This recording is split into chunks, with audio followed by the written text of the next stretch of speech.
আছো তোমরা সবাই? আশা করছি সবাই খুব ভালো আছো। আমি দীপা, আমার নতুন আরও একটি ঝলমলে ব্লগে তোমাদের সকলকে জানাই অনেক স্বাগত, অনেক ভালোবাসা। আজকে হলো বুধবার আর এখন ঘড়িতে বাজবে 7:30-8টা নাগাদ। সকালে টিফিন কিন্তু বানানো হয়ে গেছে। দিদি আর বৌদি মিলে সমস্ত টিফিনটাই জোগাড় করে ফেলেছে। যেমন ধরো আজকে টিফিন হবে ঘুগনি আর মুড়ি, আর বাচ্চাদের জন্য ভাত বসিয়ে দেওয়া হচ্ছে। আর এই গরমের দিনে তো ওসব পরোটা মুড়ি বা রুটি এইসব তো ওরা খেতে চায় না, ওদের জন্য ভাতটাই বেস্ট। তো এদিকে কিন্তু অল্প করে ভাতও বসিয়ে দেওয়া হয়েছে। তারপরে এখন এই যে আমি আমার খাবারটা নিয়ে বসে পড়ছি। তারপরে আমি খাবারটা সেরে নিয়ে ঘরের কাজে লেগে পড়বো। আর এত গরম পড়েছে না, ভাবছি ঘরের কাজ করার আগে যদি স্নানটা করা থাকে তাহলে কিন্তু একটু নিশ্চিন্তে কাজগুলো করতে পারবো। তা না হলে না পুরোই গরমের মধ্যে না একটুও কাজ করতে পারি না। আর এমনিতেও এই গ্রীষ্মকালে দেখা যায় সারাদিনে কিন্তু 3 থেকে 4 বার স্নানের মতনই হয়ে যাচ্ছে গা ধোয়া। চিকুর পাপা তো সকালবেলা অফিস চলে গেছে, আর এখন এই প্রিয় মানুষজনগুলো আছে বলে সত্যি কথা বলতে দিনগুলো খুব ভালো কাটছে। একটা মনের মধ্যে যেন একটা আলাদাই আনন্দ কাজ করছে। তো এখন ওরা ওদিকে ওদের মতন হইচই করছে, আর দিদি আর বৌদি মিলে এখন রান্নার জোগাড় করছে। আর আজকে রাত্রিবেলা একটা পার্টি আছে, পার্টি বলা ভুল, বাড়িতে ছোটোখাটো একটা অনুষ্ঠান হবে। তো কী অনুষ্ঠান একটু পরেই তোমরা দেখতে পাবে। আর সেই জন্য না দুপুরবেলা সাদামাটা মাছের ঝুলি রান্না করে নেওয়া হবে, আর রাত্রিবেলা দারুণ খাওয়া দাওয়া আছে। তো সেই জন্য তো রান্নাটা ওরা ওদিকে দেখে নিচ্ছে। আর দিদি বৌদি কিন্তু আমাকে কোনো কাজই করতে দেয় না, মানে ওরা ছিল তো ওরা দুজনে মিলে কিন্তু কাজ করে নিচ্ছে, আমাকে কোনো কাজই করতে দেয় না। তো সেই ফাঁকে ভাবলাম ওরা যখন ওদিকে আছে আর ঘরে যেহেতু একটা সুন্দর করে সাজানো হবে, সেই জন্য না আমি ঘরের কাজকর্মগুলো সুন্দরভাবে করে নিচ্ছি। আর ওরা এখন 2 ভাই মিলে খেলছে বারান্দাতে, মানে রান্নাঘরের পিছনে যে বারান্দা ওখানে খেলছে। আর চিকু দেখবে মাঝে মধ্যে কিন্তু আমাকে দেখতেও আসছে যে মা আছে কি না, তো এরকমই করছে। আর এদিকে দেখো আমাদের ভুতুও চলে এসছে। সকালে গেট খোলার সাথে সাথে কিন্তু লালু ভুলু যেই দেখতে পায় সাথে সাথে কিন্তু ছুটে আসে। তো ওদের তো সকালে বিস্কুট চিকুর পাপা কিন্তু দিয়ে গেছিলো, সেই জন্য এখন আর দিলাম না। আর এদিকে আমি পুরো মেন বারান্দাটা ভালো করে জল দিয়ে ধুয়ে দেব। তার আগের দিন বৌদি বা দিদিরা আর কি যা গাছ টাছগুলো এনেছিল না সেগুলো আমি লাগিয়েছি। আর বৌদি নিজে হাতে প্রত্যেকটা গাছ কিন্তু সুন্দর করে লাগিয়ে দিয়েছে। যেহেতু এত দূর থেকে আনা হয়েছে, জানি না গাছগুলো বাঁচবে কিনা। তো মাকে বলেছিলাম মানি প্ল্যান্ট গাছ তো মাটিতে বাঁচাতে পারি না আমি, তুমি মাটিতে সেট করে আর কি দিও। তো মা কিন্তু সুন্দর করে মাটিতে সেট করে মানি প্ল্যান্ট গাছটা দিয়েছিল। আর তোমরাও কিন্তু কমেন্ট করে জানিয়েছিলে মানি প্ল্যান্ট গাছ কিন্তু মাটিতে ভালো হয়। তো মা একটা ছোট্ট টবে করে দিয়েছিল, সেটা বৌদি বড় একটা কন্টেনারে করে রেখে দিয়েছে। তো দেখা যাক গাছগুলোকে বাঁচাতে পারি কিনা। আর এদিকে দেখো মেন বারান্দাটা আমি ভালো করে ধুয়ে দিচ্ছি। সকালবেলা কি হয়, বাসি বারান্দাটা তখন তো আর ভালো করে ঝাঁট দেওয়া কিংবা এরকম করে ধোয়া হয় না, শুধুমাত্র হাফ বালতি জল এনে মেন বারান্দাটা আর কি ধুয়ে দিই। আমার আগের একটা ভিডিওতে তোমরা অনেকেই কমেন্ট করেছিলে কোনটা আমার দিদি আর কোনটা আমার বৌদি তোমরা বুঝতে পারছো না, যাতে তোমাদেরকে বলে দিই। একটু পরেই তোমাদেরকে বলে দিচ্ছি কোনটা দিদি কোনটা বৌদি। আর এদিকে চলো, সকালে যে বাসনগুলো ছিল আর কি টিফিনের বাসন, সেগুলো না সব দেখো বৌদি মেজে নিয়েছে, আমাকে তো একটুও মাজতে দেয়নি। তো সেগুলো এখন জল ঝরে গেছে, এখন প্রত্যেকটা জায়গায় রেখে দিচ্ছি। আর এখন কিন্তু বাড়িতে লোকজন অনেকেই আছে, ঘর বাড়িতে একটু অগোছালো হবে, আমি কিন্তু বিশেষ সেভাবে একটা পরিষ্কার করছি না। এই আজকে একটু রাতে একটু বৌদির অ্যানিভার্সারি মানে সেলিব্রেশন হবে দাদা বৌদির, তো সেই জন্য আর কি ঘরটা একটুখানি গুছিয়ে নিচ্ছি, আর বেশি কিছু করব না। দেখবে বাড়িতে যখন লোকজন আসে তখন কিন্তু মনে হয় তাদের সঙ্গে সময় কাটাই, আর যদি সেটা না করে আমি সারাক্ষণ ঘর বাড়ি নিয়ে পড়ে থাকি তাদেরও কিন্তু ভালো লাগবে না। তারাও কিন্তু কোথাও একটা তাদের মনে হবে যে তারা যেন এসে ঘর বাড়িটা আর কি ধুলো করে ফেলেছে। তো এটা যাতে সেরকম তাদের কিছু না মনে হয়, সেই জন্য আমি কোনো রকম কিন্তু প্রতিদিনের ডাস্টিং ক্লিনিংয়ের কাজ কিন্তু করছি না। নর্মাল যেটা হয় আর কি ঘর ঝাঁট দেওয়া মোছা, শুধুমাত্র এগুলোই করছি। আর এই ঘরটা সুন্দর করে রাতে সাজানো হবে। আর এদিকে দেখো পুটু আমার দিদির ছেলে, তো সেও এসে এখানে ইয়ার্কি মারছে। আমি যখনই আর কি ক্যামেরা অন করি ও তখনই বুঝে যায় যে আমি ভিডিও করছি। আর 2 ভাই এদিকে একটু করে খেলছে আর এদিকে দেখতে আসছে। আর যেহেতু আমার দিদি ছেলে আমার ভিডিও দেখে, তো সেখানে আমি কিভাবে কথা বলি না বলি, ওই যে হ্যালো গাইজ হ্যানা ত্যানা করে এরকম বলছে আর ইয়ার্কি মারছে, জানো তো। তো এইদিকে দেখো ওদেরকে আবার খেলার ওখানে পাঠিয়ে দিলাম, দিয়ে আমি সুন্দর করে বিছানাটা ঝেড়েও নিয়েছি আর প্রত্যেকটা বালিশ এখন জায়গায় জায়গায় গুছিয়ে রেখে দিচ্ছি। আগের দুটো ব্লগে না তোমাদের নাম একদম নিতে পারিনি, তার জন্য সরি। তো চলো এখন তোমাদের প্রত্যেকের নামগুলো নেওয়া যাক। তোমরা এত সুন্দর সুন্দর কমেন্ট করো আর তোমাদের নাম নেব না, এরকমটা হয়?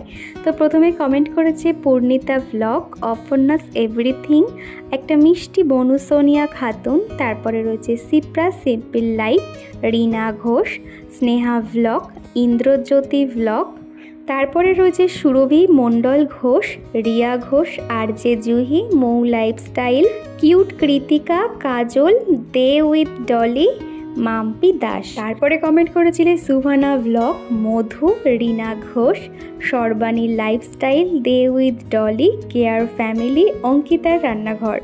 তো দিদিভাই বোনেরা তোমাদেরকে জানাতে চাই অসংখ্য ধন্যবাদ, এইভাবে আমার পাশে থেকে যেও এবং তোমাদের এক একটা কমেন্ট না আমার পরবর্তী ভিডিওতে অনেক উৎসাহ করে। এই যে কম্পিউটার টেবিলটা দেখছো, এটা না দুদিন মতো একদমই মোছার টাইম পাইনি। ওই যেটা হয় আর কি, প্রিয় মানুষরা এলে তখন মনে হয় তাদের সঙ্গে সময় কাটাই, তো সেই জন্য না এটাকে পুরো স্কিপ করে গেছিলাম। আর এই দুদিনে যা পরিমাণে ধুলো জমেছে না, মানে কি বলবো। আর রাস্তার সামনে একদম বাড়ি হলে না প্রত্যেকটা জায়গায় এরকম প্রতিদিনই কিন্তু ডাস্টিং ক্লিনিং করতে হয়, তা না হলে কিন্তু দেখার অবস্থা থাকে না। তো প্রত্যেকটা জায়গা সুন্দর করে মুছে নিয়েছি। তারপরে এখানে যে কিবোর্ডটা ছিল এরকম একটা তোয়ালে দিয়ে ঢেকে রাখলাম, তাহলে ধুলো পড়লে শুধুমাত্র তোয়ালেটা ধুয়ে দিলেই হয়ে যায়। তো টেবিলটা দেখো সুন্দর করে গুছিয়ে নিয়েছি। আর এই যে হোম থিয়েটারগুলো, এগুলো কিন্তু ল্যাপটপের সঙ্গে কানেক্ট করা থাকে। আর এখন যেহেতু মে মাস শুরু হয়ে গেছে, সেই জন্য ক্যালেন্ডারটা চেঞ্জ করে দিলাম। আর এই যে আর্টিফিশিয়াল ফুলগুলো দেখো কত সুন্দর দেখতে লাগে না? তো এরকম তো আমি মেলা থেকে কিনেছিলাম এই গাছগুলো, হ্যাঙ্গিং, দেখতেও কিন্তু ভীষণ সুন্দর লাগে। যে কোনো ধারে কিন্তু দিলে একটা ঘরের সৌন্দর্যই আলাদা হয়ে যায়। এই রকম হ্যাঙ্গিং করে রাখতে ভালো লাগে, কিন্তু কি হয় জানো তো, কিন্তু ধুলো পড়ে যায়। প্রতিদিনই ভালো করে কিন্তু মুছতে হবে, না মুছলে এরকম ধুলো হয়ে যাবে। আর ফুলগুলো যেহেতু সাদা কালার, সত্যি কথা বলতে আমি যেখান থেকে এনেছি একদিনও কিন্তু ধুতে হয়নি, একটু হালকা হাতে সবসময় ডাস্টিং করে নিই বলে কিন্তু খুব একটা ময়লাও হয়নি। আর এদিকে দেখো দরজা গ্রিলগুলো কিন্তু আমি ভালো করে মুছে নিয়েছি। তারপরে একটা হ্যান্ড ডাস্টার দিয়ে ঝেড়ে নিচ্ছি। গ্রিলগুলো কিন্তু হাত দিয়ে মুছলে ধুলোগুলো তো যায় না, এরকম একটা ডাস্টার দিয়ে ঝেড়ে নিলে ধুলোগুলো কিন্তু বেশ বেরিয়ে যায়। বেশ কয়েকটা আগের ব্লগে তোমরা না কেউ কমেন্ট করেছিলে, দিদিভাই তোমার হাতের কাজ দেখাও, এই যে DIY করে কিভাবে আমরা জিরো বাজেটে ঘর সাজাবো কিংবা রান্নাঘর সাজাবো, এরকম তোমরা কিছু একটা আইডিয়া চাইছিলে। আর এই যা গরম পড়েছে না, ইচ্ছে থাকলেও একদম করতে পারছি না।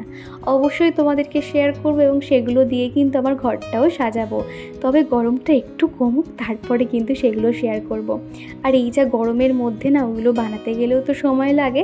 আর এই গরমের চাপে বেচারা আমাদের চিকু কিন্তু অসুস্থ হয়ে পড়েছে, যেটা হয় আর কি, পেট গরম হয়ে যায়, বমি, পটি, এরকম সমস্যা। তো সেই জন্য ওকে তো দেখভাল করতে হয়, তার সঙ্গে সংসারে কাজকর্ম সমস্তটাই রয়েছে। সেই জন্য সব দিক তো সামাল দিয়ে উঠতে পারছি না, একটুখানি আর কি সামলে নিই।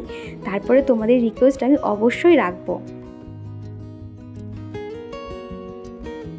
আর এদিকে দেখো আমি শোকেসটাও কিন্তু সুন্দর করে মুছে নিয়েছি। প্রথমে একটা সুতির কাপড় দিয়ে শোকেসটাকে পরিষ্কার করে নিয়ে তারপর খবরের কাগজ দিয়ে আর কলিন দিয়ে খুব ভালো করে মুছে নিচ্ছি। এতে কিন্তু কাঁচে একটুও দাগ থাকে না। আগে কিন্তু এতটা কাঁচে দাগ হতো না। চিকু কী করে জানো তো, কাঁচের উপর বারবার হাত দিয়ে দেয় ভেজা হাতে, তখন ওই ছাপ পড়ে যায়, দেখতে তো বাজে লাগে। সেই জন্য আর কি পেপার দিয়ে কলিন দিয়ে এইভাবে আর কি মুছে নিচ্ছি। তারপরে দেখো চলে এসেছি এই যে খাটের রেলিংগুলো মুছে নিতে। আর এই দিকের মানে মাথার দিকে যে জানালা, এত পরিমাণে রোদ আসে না, মানে সকাল থেকে মোটামুটি তোমার সকাল 6টা বাজলেই রোদ চলে আসে। তো সেই জন্য আর ওই দিকে জানালা খুলি না। তো না খুলতে খুলতে দেখছি কি সেই গ্রিলগুলোও প্রচুর ধুলো পড়ে গেছে, সেগুলোও সুন্দর করে ঝেড়ে নিয়েছি আর মুছেও নিচ্ছি। আর এখানে চিকু কি করছে জানো তো, বাচ্চাদের সামনে কিন্তু কিছু করতে নেই, ওরা যেটা দেখবে সেটাই শিখবে। তো এখানে একটা তুলো পেয়েছে, তো কালকে রাতে না আমি ওই রোজ ওয়াটার দিয়ে মুখটা পরিষ্কার করেছিলাম, সেই তুলোটা পেয়ে আমার পিঠের মধ্যে ঘষে দিচ্ছে, যে ওইটাও শিখে গেছে যে এটা মুখে গায়েটাই ঘষতে হয়। তো সেটাই করছিল আর কি। জানো তো এই 2-3 দিন হয়ে গেছে না, মানে এতটাই আর কি এদের সঙ্গে হুল্লোড়ে রয়েছি, মানে কাজ বাজে কিন্তু একটু ফাঁকি দিচ্ছি। এক চেয়ার ভর্তি জামা কাপড় রয়েছে, হয়েছে। এখানে তো তোমরা দেখো দুটো চেয়ার থাকে, আজকে কিন্তু একটা চেয়ার, অলরেডি একটা চেয়ার পুরো এরকম জামা কাপড় ভরে রয়েছে। ভাবছি যে এখন গোছাবো না, দিদিরা যেহেতু কালকেই বাড়ি চলে যাবে, তারপরে ভাবছি তারপরে সমস্তটাই গোছাবো, আস্তে আস্তে একটা একটা করে কাজ করব। তার আগে ওদের সঙ্গে ভালো করে সময় কাটিয়ে নিই, ভালো মুহূর্ত তো বেশিক্ষণ থাকবে না, সেই জন্য চেষ্টা করছি পুরো সময়টা ওদেরকে দেওয়ার। তো তারপরে দেখো এই যে সাদা কালারের যে সুইচ বোর্ডটা আছে সেটাও কিন্তু সুন্দর করে মুছে নিচ্ছি। আগের ভিডিওতে তোমাদেরকে তো দেখিয়েছিলাম মা আমার জন্য একটা চওড়া দেখে শাঁখা পাঠিয়েছিল। তো ওই যে মোটা শাঁখা পরার তো আমার ভীষণ ইচ্ছে, কিন্তু সেটা না আর পূরণ করতে পারলাম না। শাঁখাটা কিন্তু হাতে খুব সুন্দর পারফেক্ট হয়েছে, কিন্তু সেই মাপের যে পলা সেটা তো আমার কাছে নেই। আমার কাছে মোটামুটি চওড়া ছিল, তো ভাবলাম সেটা দিয়ে হয়তো হয়ে যাবে, কিন্তু না ওই মোটা শাঁখার সঙ্গে ওই পলাগুলো আর কি মানাচ্ছে না, সেই জন্য না খুলে রেখেছিলাম হাতে এখন যেটা পরে আছি।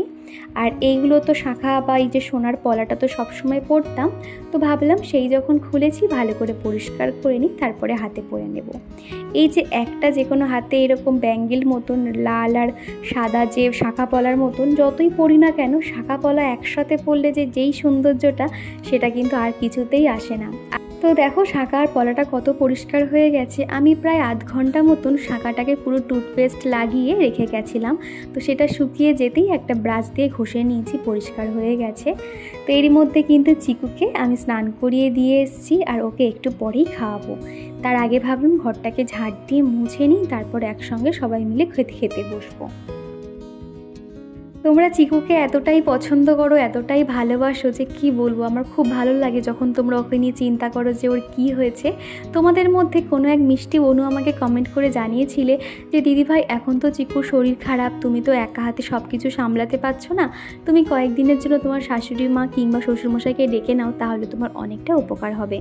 হ্যাঁ গো, আর মোটামুটি এক সপ্তাহ বাদেই আর কি চিকুর ঠাম্মি আসবে, আর যেহেতু ওর একটু শরীর খারাপ শুনেছে সেই জন্য আর কি। তো এলে আর কি ভালোই হয়, ওকে কেউ একজন দেখলে বা ওকে টাইম মতন খাওয়ালে না, আমি তাহলে কিন্তু নিশ্চিন্তে কাজকর্মগুলো করে নিতে পারি। তা না হলে কি হয়, ওই কাজের ফাঁকে ফাঁকে ওকে দেখাশুনো করতে হয়।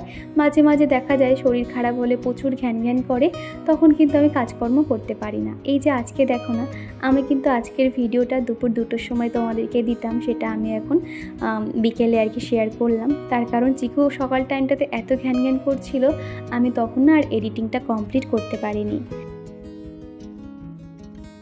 আর এই তো দেখো তোমাদের সাথে কথা বলতে বলতে ঘরটা ঝাড় দিয়ে একদম মুছে নিয়েছি, তারপরে কিন্তু পাপোশগুলো যেটা যেখানে থাকে গুছিয়ে রেখে দিয়েছি। তোমাদের সঙ্গে দেখা হচ্ছে আবার সেই সন্ধেবেলা কেক টেক কাটা হবে, হইচই হবে বলে আর কি দিদি বলল যে বিছানার উপরে এই বেডশিটটা পেতে রাখতে, তাহলে কিন্তু যে নতুন বেডশিটটা পেতেছি সেটা তাহলে আর নোংরা হবে না। আর এদিকে দেখো দুপুরবেলার সময়টাতে আর কি দাদা জিজু মিলে বেলুনটাকে ফুলিয়ে নিয়েছে, তো এইভাবে ছোট্ট করে আর কি একটু ডেকোরেশন করা হয়েছে। আর এদিকে দেখো এটা হলো আমার বৌদি, তো বৌদিকে আমি সাজিয়ে দিয়েছি। আর এই যে হলো আমার দাদা, আজকে হলো দাদা বৌদির প্রথম বছর অ্যানিভার্সারি, তো সেই জন্য ছোট্ট করে আর কি আমাদের এখানে সেলিব্রেশন করা হচ্ছে।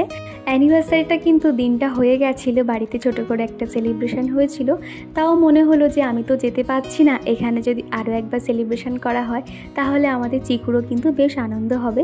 আর এই যে আজকে অ্যানিভার্সারির দিনটা আমাদের চিকু মনে করছে আজকে হয়তো কারোর জন্মদিন, তাই কিন্তু বারবার হাততালি দিচ্ছে আর হ্যাপি বার্থডে বলছে। আর এদিকে এই যে মোমবাতিটা আমাদের পুটু মানে আমার দিদির ছেলে, সে কিন্তু বারবার নিভিয়ে দিচ্ছে। 1 মাস পরে কিন্তু আমাদের পুটুর জন্মদিন আছে, আমি আবার হয়তো বাপের বাড়ি যেতে পারি।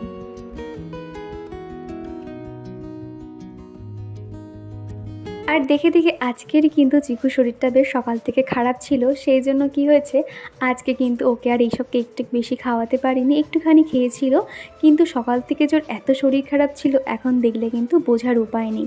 এই যে 2 ভাই মিলে এত হুড়োহুড়ি করছে, এত কিছু করেছে, মনেই হচ্ছিল না। তো দেখো হ্যাপি বার্থডে টু ইউ বলছে। তো এদিকে আমি দিদি জিজু সবাই এখন ফটো তুলছি। আর আজকে কিন্তু আমাকে রাতে আর তোমরা দেখতে পাবে না, ওই যে চিকু শরীর খারাপ ছিল বলে দুপুর থেকে আমার মনটা খুব খারাপ ছিল, ইচ্ছে ছিল যে আমিও একটু সাজুগুজু করবো এবং তোমাদেরকে আমাকেও দেখাবো, কিন্তু আমার না সেটার আর ইচ্ছে করছিল না। বাচ্চা শরীর খারাপ হলে কি আর ভালো লাগে যে মায়েরা সাজুগুজু করবে? তো সেই জন্য ভাবলাম ওদের দিন আজকে ওদেরকে একটু ভালো করে আনন্দ করতে দিই। তো এদিকে কেক খাওয়া দাওয়া হয়েছে, আর রাতের খাবারে রয়েছে বিরিয়ানি, আর বিরিয়ানিটা বানাচ্ছে আমার দিদি। দিদি কিন্তু ভীষণ সুন্দর বিরিয়ানি বানাতে পারে, তো সেই জন্য দায়িত্বটা সবাই ওকেই দিয়েছে। আর কি জানো তো, চিকু তো আগে ছোট ছিল, এখন বড় হয়েছে, আস্তে আস্তে বুঝতে শিখেছে যে জন্মদিনটা কি। সেই জন্য কিন্তু বেশ আনন্দ করে এবং আনন্দ সহকারে হাততালিও দেয়, আর মুখে কিন্তু বলে happy to you. Happy birthday তো বলতে পারে না, ওই হ্যাপি টু ইউ বলে। আস্তে আস্তে কিন্তু এই জিনিসগুলো শিখছে, বা জন্মদিনটা কি সেই জিনিসগুলো কিন্তু আস্তে আস্তে বুঝতেও পারছে। তো এদিকে এখন সবাই দেখো কেক খাওয়া হচ্ছে আর এবং মুখে মাখামাখি করছে। আর এই সময় কিন্তু চিকুর পাপাকে দেখতে পাবে না, কারণ ও এখন অফিসে। ওকে কিন্তু বারবার ফোন করে জিজ্ঞাসা করেছিলাম তুমি কখন বাড়ি আসবে। মোটামুটি ওর আসতে তো 9টা সাড়ে 9টা বেজে গেছিলো। তো বললো কি তার কাজের চাপ প্রচুর আছে, সেই জন্য আসতে পারবে না। তো সেই জন্য আমরা আমাদের মতন সেলিব্রেশনটা সেরে নিয়েছি। মাসের শুরুর দিকগুলো দেখা যায় প্রচুর পরিমাণে ওর কাজের চাপ থাকে। আর এদিকে দেখো বিরিয়ানিটা কিন্তু হয়ে এসছে প্রায়, তো এখন লেয়ারটা দিলেই কমপ্লিট হয়ে যাবে। তো এখানে কিন্তু বিরিয়ানিটা এত সুন্দর খেতে হয়েছিল না, মাটন বিরিয়ানি। তো এই প্রথম কিন্তু আমাদের বাড়িতে মাটন বিরিয়ানি হলো, মানে খুব ভালো খেতে হয়েছিল আর কি। তো প্রথমে না এই হাঁড়িটা গরম করে ঘিটা প্রথমে ছড়িয়ে দেওয়া হয়েছিল, তারপর ভাত দিয়ে মাটন কষাটা দেওয়া হয়েছিল, তারপর একটু কেওড়া জল গোলাপ জল দিয়ে তারপরে কিন্তু প্রত্যেকটা লেয়ার দেওয়া হয়েছিল, প্রায় 4-5টা মতো লেয়ার দেওয়া হয়েছিল। আর যেটা আর কি দেওয়া হয় বিরিয়ানিতে, ফুড কালার, কেওড়া জল, গোলাপ জল এবং আতর সমস্তটাই কিন্তু দিদি এখন সুন্দর করে সাজিয়ে দিচ্ছে। দিদির হাতে বিরিয়ানিটা সবাই এত পছন্দ করে, যখন আমি বাড়িতেও যাই দিদিদের বাড়িতে তখনও কিন্তু বিরিয়ানি করে খাওয়ায়, এবং আমাদের বাড়িতে আসলেও কিন্তু এইভাবে বিরিয়ানি বানিয়ে খাইয়ে দেয়। তো এইদিকে দেখো প্রায় হয়ে এসছে লেয়ার দেওয়া, তো এবার কিন্তু স্টিমে বসানো হবে। আর সবশেষে উপরে একটু বিরিয়ানি মশলা ছড়িয়ে দেওয়া হলো।